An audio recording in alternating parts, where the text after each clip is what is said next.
Sa patuloy na pagpapaigting ng kampanya kontra illegal na droga ng kapulisan, arestado ang isang 36 anyos na lalaki sa anti-illegal drug operation ng mga operatiba ng Ozamis City PNP.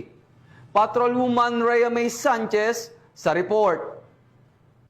Arestado ang isang individual sa ikinasangbay bust operation ng mga operatiba ng Ozamis City PNP sa barangay El Colornifo, Ozamis City, Misamis Occidental nito lamang ikadalawa ng Nobyembre taong kasalukuyan. Kinilala ni Police Lieutenant Colonel Harvey Abellanoza, officer in charge ng Ozamis City Police Station, ang suspect na si alias Nognog, lalaki, 36 anyos, at residente ng nasabing lugar. Sa ikinasang drug by bust operation ng mga operatiba bandang alas 4 ng hapon ay nasamsam ang mga pakete ng hinihinalang shabu at isang 500 piso bill na ginagamit bilang by bust money at iba pang mga drug paraphernalias. Naharap ang suspect sa kasong paglabag sa RA 9165 o Comprehensive Dangerous Drugs Act 2002. Mula dito sa Northern Mindanao, ako ang inyong Police News Network correspondent, Patrolwoman Remy Sanchez, alagad ng batas, taga-taguyod ng Balitang Pulis.